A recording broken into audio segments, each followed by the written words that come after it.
আসসালামু আলাইকুম। Ivy simple cooking চ্যানেলে আপনাদের সবাইকে স্বাগত জানাচ্ছি। ছোট মূলা শাকের ডাটা ও শাক ভাজি রেসিপি এগুলো দেখার জন্য। আমরা কিন্তু মূলা শাকগুলো নিয়ে মূলা ডাটাগুলো ফেলে দিই।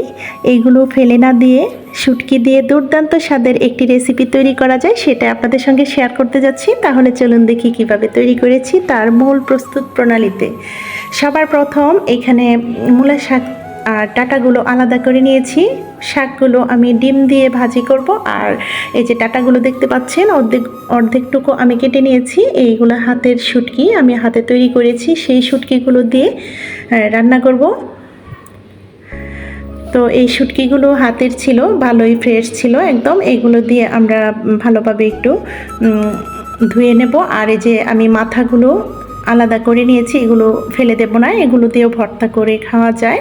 তারপর পুঁটি শুটকি ছিল, পুঁটি মাছের শুটকি, মাথাটুকু আমি কেটে রেখে দিয়েছি আলাদা। আর বাকি অংশটুকু দিয়ে এই মূলার ডাটা দিয়ে রেসিপিটি করতে যাচ্ছি।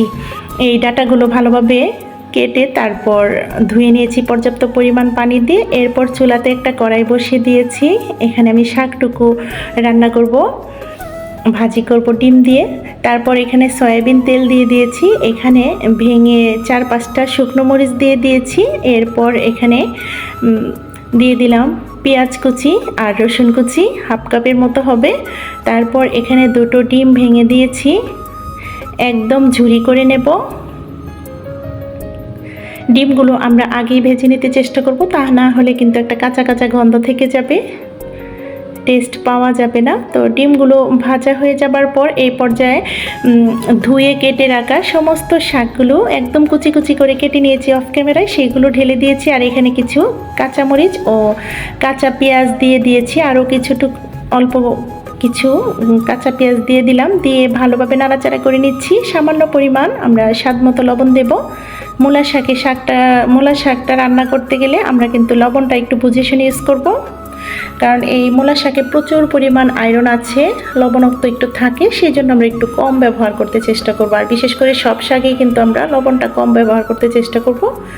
তো আমি একটু নাড়াচাড়া করে এখানে আমি 3-4 মিনিটের জন্য ঢেকে দিয়েছিলাম। এখন আবারও 3-4 মিনিট পর ঢাকনাটা সরিয়ে একটু নাড়াচাড়া করে জাল করে নিচ্ছি।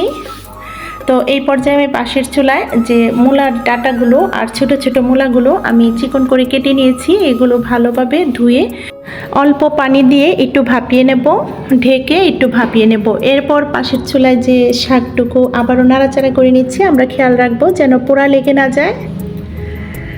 আমরা এটা অল্পক্ষণে এটা ভেজে নেব, বেশিক্ষণ ভেজে নিলে কিন্তু এর রং এবং স্বাদটা নষ্ট হয়ে যাবে। আর যখন আমরা শাকটা ভাজবো তখন কিন্তু চুলার আগুনটা মিডিয়াম টু হাই ফ্লেমে রেখে শাকটা ভেজে নেব। তো আলহামদুলিল্লাহ শাকটা কিন্তু হয়ে গেছে। দেখুন, শাকের সবুজ রং রেখে পুষ্টিগুণ বজায় রেখে কিন্তু আমি এই মূলা শাক ভাজিটা করেছি ডিম দিয়ে।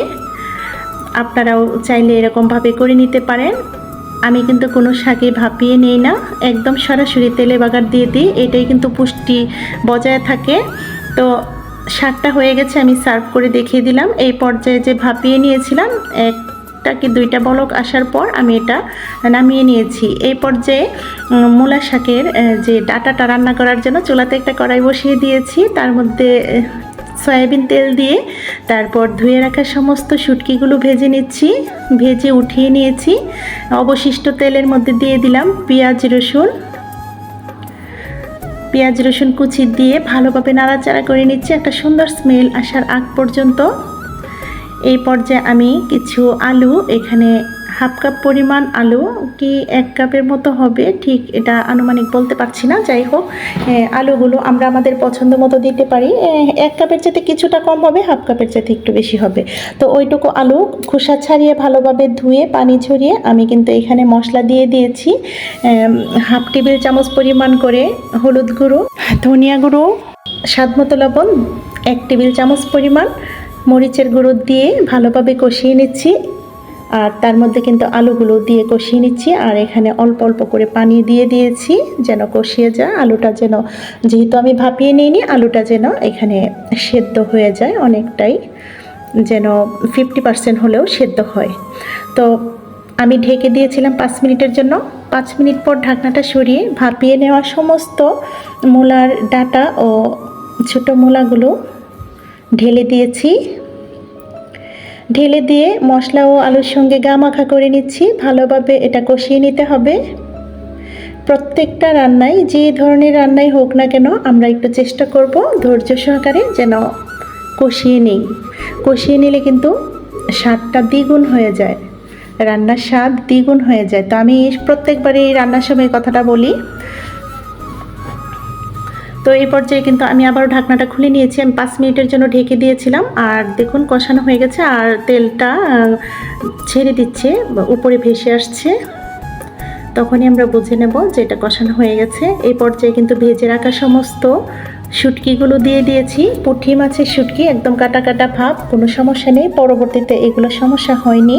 আর কাঁচামরিচগুলো দিয়ে দিয়েছি। দিয়ে এখন এখানে যে আমি মূলার ডাঁটাগুলো যে ভাপিয়ে নিয়েছিলাম সেই পানিটুকু আমি দিয়ে দিয়েছি। আমি ভাপিয়ে নেওয়া সবজির পানিটা ফেলে দিই না কখনোই, সেটা আমি রান্নাতে ব্যবহার করি। সেই পানিটা দিয়ে একটু আলতোভাবে নাড়াচাড়া করে এখন ঢেকে নেব। পানিটা একটু যেন কমে আসে আর সমস্ত উপকরণগুলো সবজিগুলো যেন ভালোভাবে সেদ্ধ হয় সেই পর্যন্ত আমরা একটু জাল করে নেব।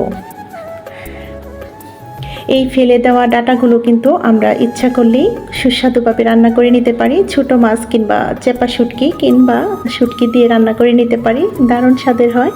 আর এই রেসিপিটা একটু বাসি বাসি হলে, ঠান্ডা হলে বেশ লাগে।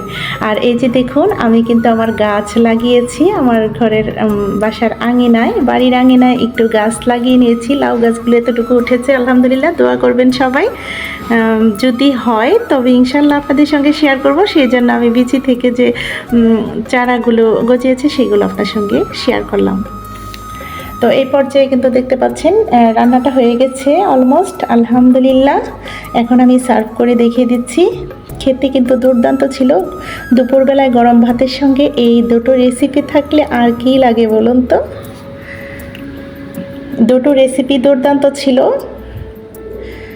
আশা করি রেসিপিগুলো ভালো লেগেছে। ভালো লাগলে অবশ্যই লাইক, কমেন্ট, শেয়ার করবেন আর চ্যানেলটাকে সাবস্ক্রাইব করবেন। তো আগামী ভিডিও দেখার আমন্ত্রণ রেখে আজকের মতো ভিডিওটা এখানেই শেষ করব। সবাই ভালো থাকবেন, সুস্থ থাকবেন, আমাদের পাশে থাকবেন। আল্লাহ হাফেজ, আসসালামু আলাইকুম।